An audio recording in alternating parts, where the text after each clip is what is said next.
बोलो गुरुदेव भगवान की जय। प्यारे कृष्ण कन्हैया लाल की जय। श्रीमद् वाल्मीकि रामायण द्वितीय खंड का युद्ध कांड चल रहा है और आज 81वां सर्ग है। एकाशीतितमः सर्ग। इंद्रजित के द्वारा मायामयी सीता का वध। महात्मा रघुनाथ जी के मनोभाव को समझकर इंद्रजित युद्ध से निवृत्त होकर लंकापुरी में चला गया।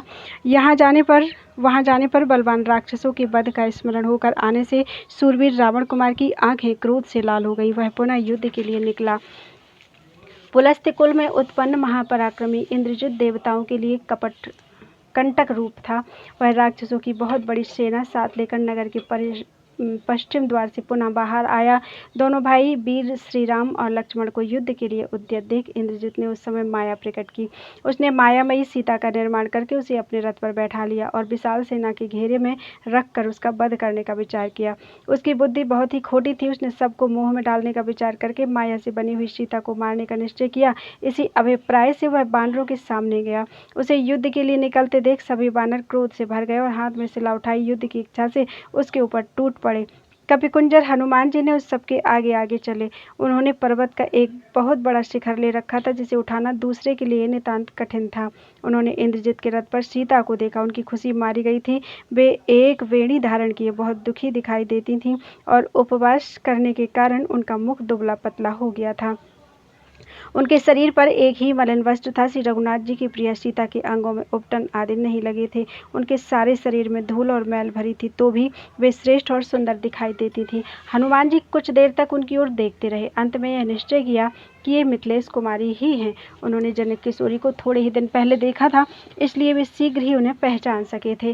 राक्षस राज के पुत्र इंद्रजित के पास रथ पर बैठी हुई तपस्विनी सीता शोक से पीड़ित, दीन एवं आनंद शून्य हो रही थी। सीता को वहां देखकर महाकवि हनुमान जी यह सोचने लगे कि आखिर इस राक्षस का अभिप्राय क्या है। फिर वे मुख्य बानरों को साथ लेकर रावण पुत्र की ओर दौड़े। बानरों की उस सेना को अपनी ओर आती देख रावण कुमार के क्रोध की सीमा न रही। उसने तलवार को म्यान से बाहर निकाला और सीता के सिर के केस पकड़कर उन्हें घसीटा।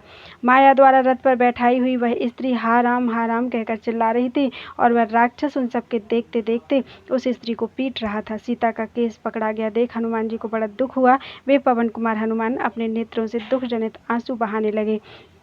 श्री रामचंद्र जी की सर्वांग सुंदरी प्यारी पटरानी सीता को उस अवस्था में देख हनुमान जी कुपित हो उठे और उस राक्षस राजकुमार इंद्रजित से कठोर वाणी में कहा, दुरात्मन, तू अपने विनाश के लिए ही तुला हुआ है, तभी सीता के केसों का स्पर्श कर रहा है। तेरा जन्म ब्रह्मर्षियों के कुल में हुआ है, तथापि तूने राक्षस जाति के स्वभाव का ही आश्रय लिया है। अरे तेरी बुद्धि ऐसी बिगड़ी हुई है, धिक्कार है तुझ जैसे पापाचारी को। नृशंस, अनार्य, दुराचारी तथा पापों पराक्रम करने वाले नीच, तेरी यह करतूत नीच पुरुषों के ही योग्य है। निर्दयी, तेरे हृदय में तनिक भी दया नहीं है। बेचारी मिथिलेश कुमारी घर से, राज्य से और श्री रामचंद्र जी के कर कमलों के आश्रय से भी बिछुड़ गई हैं। निष्ठुर, इन्होंने तेरा क्या अपराध किया है जो तू इन्हें इतनी निर्दयता से मार रहा है। सीता को मारकर तू अधिक काल तक किसी तरह जीवित नहीं रह सकेगा। वध के योग्य नीच, तू अपने पाप कर्म के कारण मेरे हाथों में पड़ गया है। अब तेरा जीना कठिन है। लोक में अपने पाप के कारण वध के योग्य माने गए चोर आदि हैं, वे भी जिन लोगों की निंदा करते हैं तथा जो स्त्री हत्यारों को ही मिलते हैं, तू यहाँ अपने प्राणों का परित्याग करके उन्हीं नरक लोकों में जाएगा। ऐसी बातें कहते हुए हनुमान जी अत्यंत कुपित होकर शिला आदि आयुध धारण करने वाले बानर वीरों के साथ राक्षस राजकुमार पर टूट पड़े। बानरों के उस महापराक्रमी सैन्य समुदाय को आक्रमण करते देख इंद्रजित ने भयानक क्रोध वाले राक्षसों की सेना के द्वारा उसे आगे बढ़ने से रोका। फिर सहस्रों बाणों द्वारा उस बानर बाहिनी में हलचल मचाकर इंद्रजित ने कपिश्रेष्ठ हनुमान जी से कहा, बानर, सुग्रीव, राम और तुम सब लोग जिसके लिए यहाँ तक आए हो, उस विदेह कुमारी सीता को मैं अभी तुम्हारे देखते देखते मार डालूंगा। इसे मारकर क्रमशः राम लक्ष्मण का, तुम्हारा, सुग्रीव का तथा उस अनार्य विभीषण का भी वध कर डालूंगा। बंदर, तुम जो यह कह रहे थे कि स्त्रियों को मारना नहीं चाहिए, उसके उत्तर में मुझे यह कहना है कि जिस कार्य के करने से शत्रुओं को अधिक कष्ट पहुंचे वह कर्तव्य ही माना गया है। हनुमान जी से ऐसा कहकर इंद्रजित ने स्वयं ही तेज धार वाली तलवार से उस रोती हुई मायामयी सीता पर घातक प्रहार किया। शरीर में यज्ञोपवीत धारण करने का जो स्थान है, उसी जगह से उस मायामयी सीता के 2 टुकड़े हो गए और वह स्थूल कटि प्रदेश वाली प्रियदर्शना तपस्विनी पृथ्वी पर गिर पड़ी। उस स्त्री का वध करके इंद्रजित ने हनुमान से कहा, देख लो, मैंने राम की इस प्यारी पत्नी को तलवार से काट डाला। यह रही कटी हुई विदेही राजकुमारी सीता। अब तुम लोगों का युद्ध के लिए परिश्रम व्यर्थ है। इस प्रकार स्वयं इंद्रजित विशाल खड्ग से उस मायामयी स्त्री का वध करके रथ पर बैठा बैठा बड़े हर्ष के साथ जोर जोर से सिंहनाद करने लगा। पास ही खड़े हुए बानरों ने उसकी उस गर्जना को सुना। वह उस दुर्गम रथ पर बैठकर मुंह बाए विकट सिंहनाद करता था। रावण के उस पुत्र की बुद्धि बड़ी खोटी थी। उसने इस प्रकार मायामयी सीता का वध करके अपने मन में बड़ी प्रसन्नता का अनुभव किया। उसे हर्ष से उत्फुल्ल देख बानर विषादग्रस्त हो गए और भाग खड़े हुए। इस प्रकार श्री वाल्मीकि निर्मित आज रामायण आदि काव्य के युद्ध कांड में 81वां सर्ग पूरा हुआ। बोलो वृंदावन बिहारी लाल की जय। 82वां सर्ग द्व्यशीतितमः सर्ग। हनुमान जी के नेतृत्व में बानरों और निशाचरों का युद्ध। हनुमान जी का श्री राम के पास लौटना और इंद्रजित का निकुंभिला मंदिर में जाकर होम करना। इंद्र के वज्र की गड़गड़ाहट के समान उस भयंकर सिंहनाद को सुनकर बानर संपूर्ण दिशाओं की ओर देखते हुए जोर जोर से भागे। उन सबको विषादग्रस्त, दीन एवं भयभीत होकर भागते देख पवन कुमार हनुमान जी ने कहा, बानरों, तुम क्यों मुख पर विषाद लिए युद्ध विषयक उत्साह छोड़कर भागे जा रहे हो? तुम्हारा वह शौर्य कहाँ चला गया? मैं युद्ध में आगे आगे चलता हूँ, तुम सब लोग मेरे पीछे आ जाओ। उत्तम कुल में उत्पन्न शूरवीरों के लिए युद्ध में पीठ दिखाना सर्वथा अनुचित है। बुद्धिमान वायुपुत्र के ऐसा कहने पर बानरों का चित्त प्रसन्न हो गया और राक्षसों के प्रति अत्यंत कुपित होकर उन्होंने हाथों में पर्वत शिखर और वृक्ष उठा लिए। वे श्रेष्ठ बानरवीर उस महासमर में हनुमान जी को चारों ओर से घेर कर उनके पीछे पीछे चले और जोर जोर से गर्जना करते हुए वहां राक्षसों पर टूट पड़े। उस श्रेष्ठ बानरों द्वारा सब ओर से घिरे हुए हनुमान जी ज्वालामालाओं से युक्त प्रज्वलित अग्नि की भांति शत्रु सेना को दग्ध करने लगे। बानर सैनिकों से घिरे हुए उन महाकवि हनुमान जी ने प्रलय काल के संहारकारी यमराज के समान राक्षसों का संहार आरंभ किया।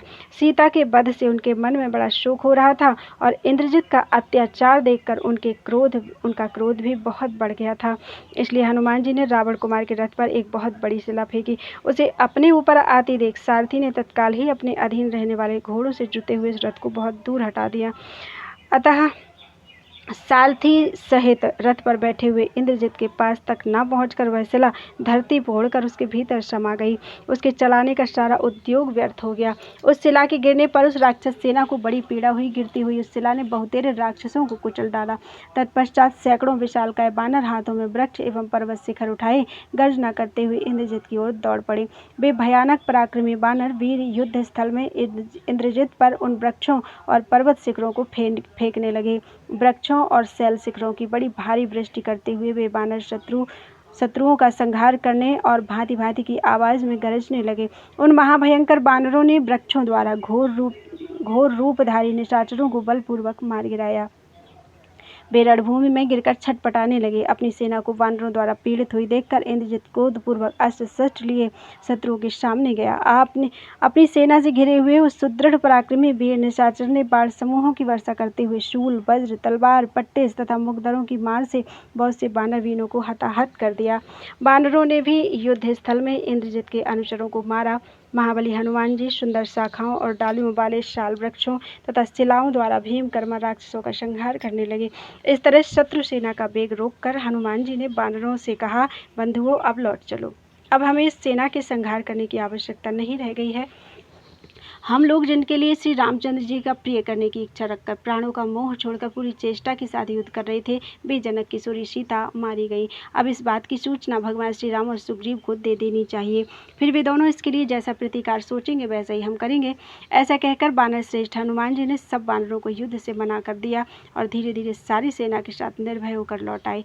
हनुमान जी को श्री रामचंद्र जी के पास जाते देख दुरात्मा इंद्रजित होम करने की इच्छा से निकुंभिला देवी के मंदिर में गया। निकुंभिला मंदिर में जाकर उस निशाचर इंद्रजित ने अग्नि में आहुति दी।